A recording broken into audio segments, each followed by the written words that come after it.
Right. So, there's been a lot of talk lately about the potential future of the U.S. if we were to see a second Trump administration. And that's a pretty big if, but, it's certainly a possibility that we need to consider. Right. So that's exactly what we're going to be diving into today in this deep dive.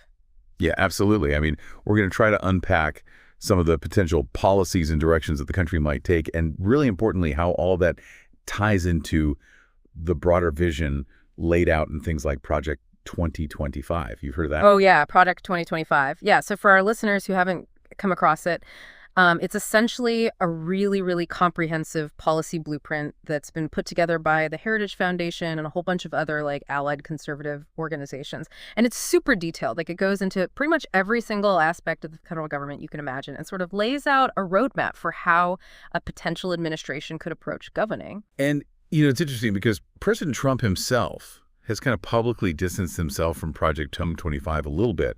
But what's striking is that when you look at the recommendations in this document and you compare them to what he's actually said he wants to do, there's actually a lot of overlap there.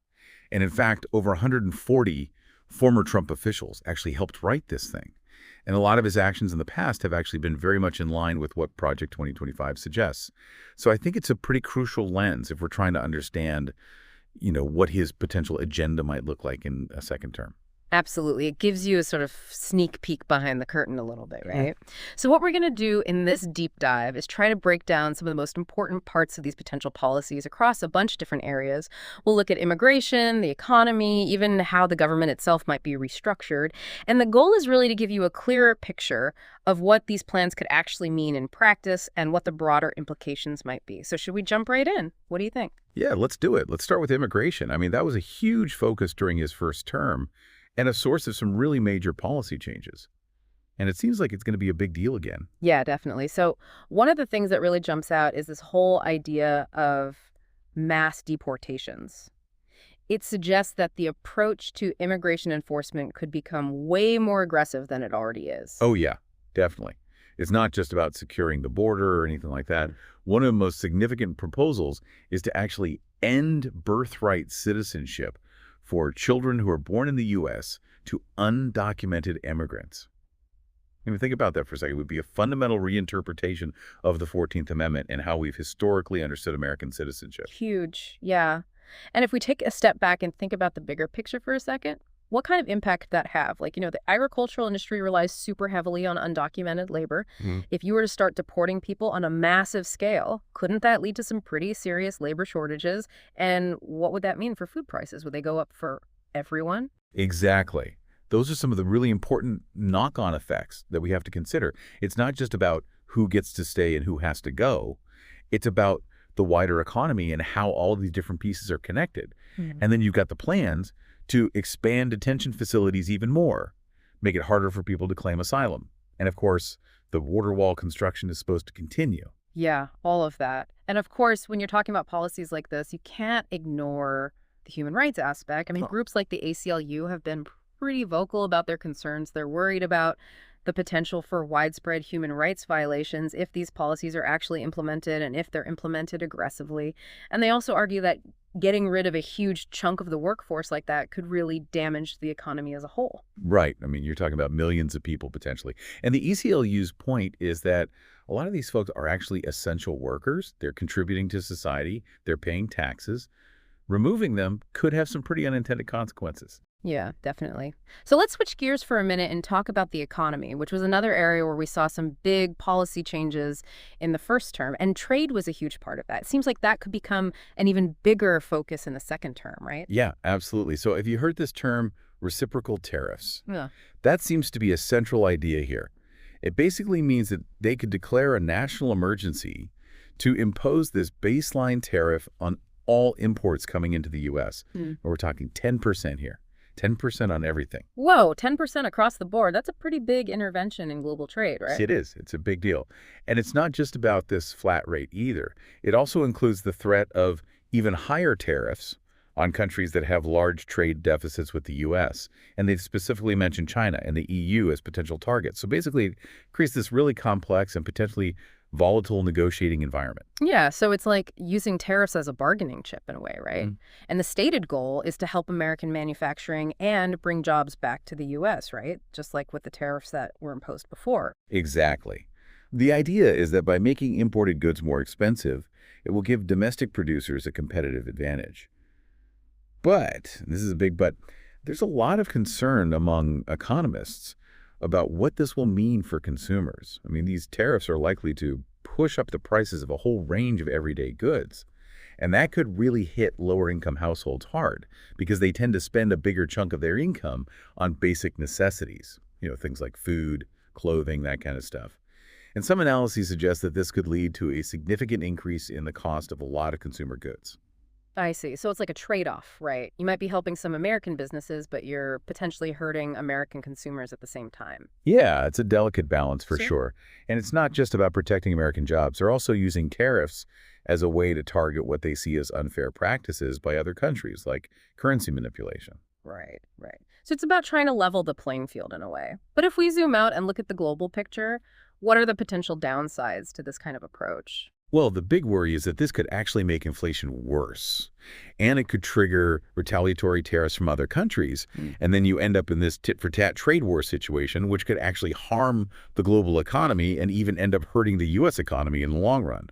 So it's a pretty risky strategy. It is, yeah. Okay, so let's move on to something completely different. Let's talk about these plans to completely overhaul the federal government. I mean, this is one area where it seems like the potential for really drastic change is huge. What do you think? Oh, absolutely. I mean, some of the proposals are really far-reaching. For example, they're actually talking about dismantling entire federal agencies. The Department of Education is one that they specifically mentioned. The idea is to get rid of it altogether and shift control over education policy and funding down to the state level. Can you imagine what that would be like? Whoa. That's a massive change, right? I mean, the federal government has been involved in education for decades. And if you just hand everything over to the states, wouldn't you end up with a situation where educational standards and funding are totally different from state to state? Yeah, exactly. It would be a completely different landscape for education in America. And it's not just the Department of Education that's on the chopping block. There are also plans to restructure major law enforcement agencies like the Department of Justice and the FBI.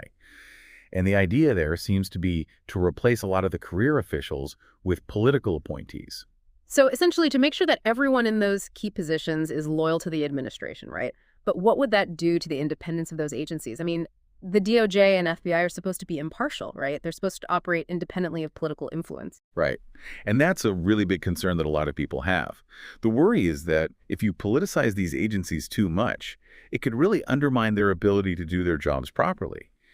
You could end up with situations where investigations are being launched for political reasons or where enforcement decisions are being made based on political considerations rather than the law. And that could be incredibly damaging to the rule of law. Yeah, no kidding. So this is all getting pretty heavy. What about something a bit lighter? Like, have you heard about this proposed Department of Government Efficiency? I mean, that name DOGE, it's almost comical, right? Yeah, the name is definitely Yeah. memorable.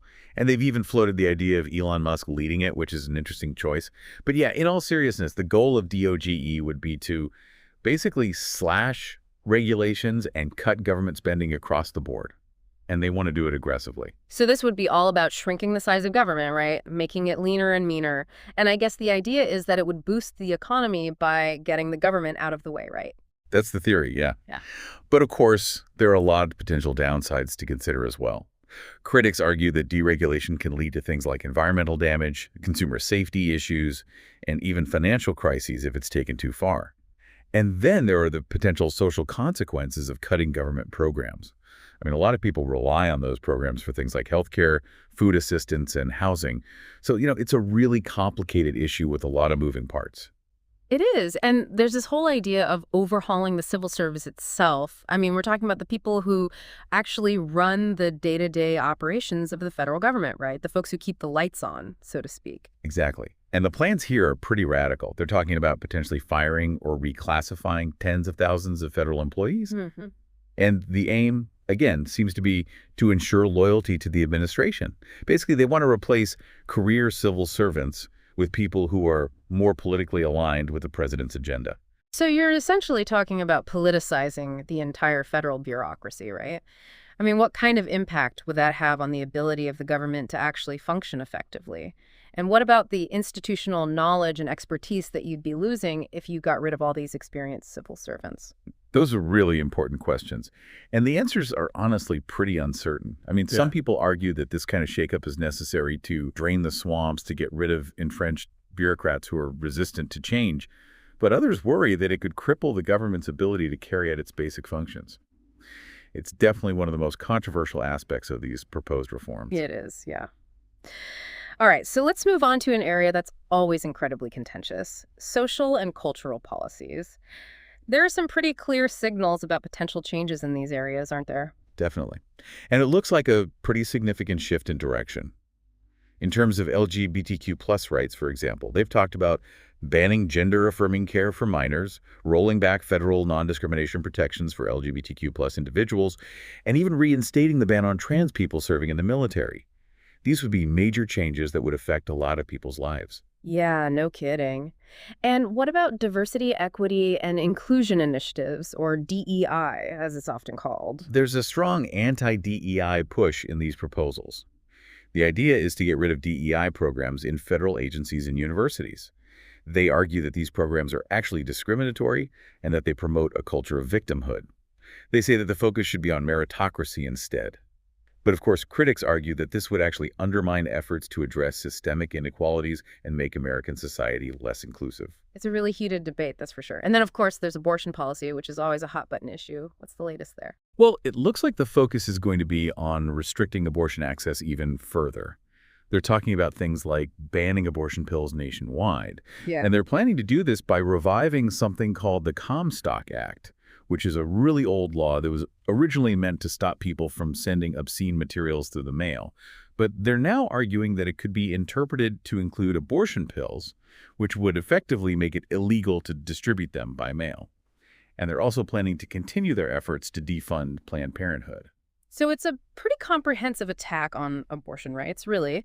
And it's likely to be met with a lot of resistance from pro-choice groups, right? Oh, absolutely. This is one area where we can definitely expect a lot of legal challenges and protests. Yeah, for sure. So let's shift gears again and talk about foreign policy and the military. What kind of changes might we see on the global stage? Well, it seems like the approach is going to be even more nationalist and unilateral than it was before. We're probably going to see more trade disputes, even with countries that have traditionally been U.S. allies, like Canada and the EU.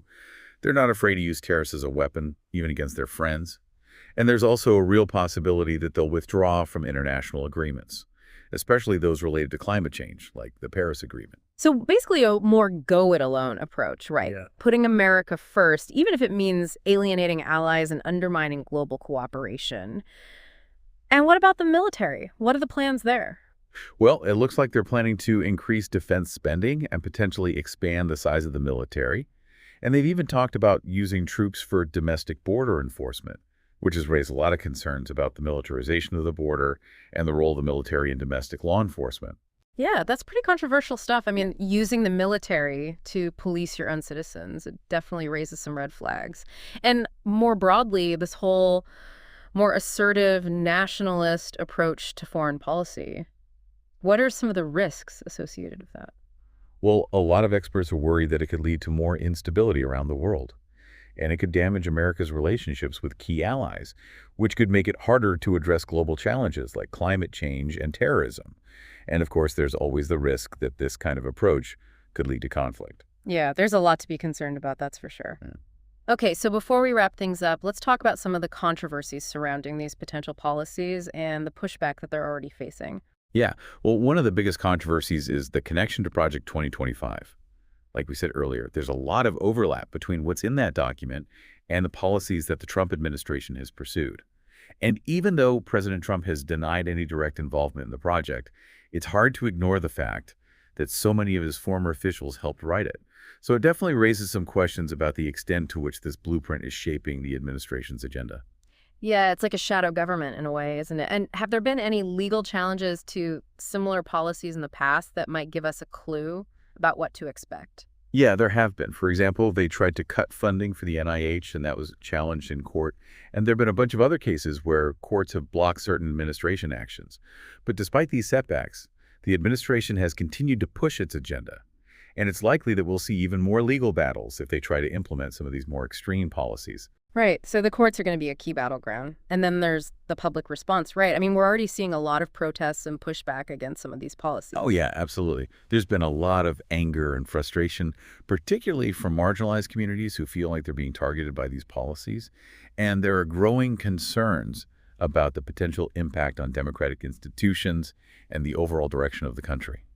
So it's a really tense and uncertain time. Okay, so as we start to wind down this deep dive, what are the really core themes that you see running through this potential policy agenda? If you had to sum it up in a few words, what would you say? Well, I think the three big themes are nationalism, deregulation, and the consolidation of executive power. So basically, putting America first, shrinking the size of government, and giving more power to the president. And these are all themes that were present during the first term, but it seems like they could be taken even further in a second term, right? Yeah, I think that's fair to say. And it's a vision that's very appealing to some people. They see it as a way to restore America's greatness and make the country strong again. But others see it as a dangerous path that could lead to authoritarianism, isolationism, and social unrest. It's a really stark divide, isn't it? And ultimately, the impact of these policies is going to depend on a lot of different factors. The outcome of legal battles, the level of resistance from Congress, the public's response, all of these things will play a role in shaping the future of the country. Exactly. It's a really complex and dynamic situation, and it's impossible to predict with any certainty what's going to happen. Yeah, but it's certainly something that we all need to be paying attention to. So I guess the question for our listeners is this. What do you think the most significant long-term implications of these potential policy shifts would be? It's really worth thinking about, regardless of where you stand politically. I mean, these policies could have a profound impact on American society for years to come. They could.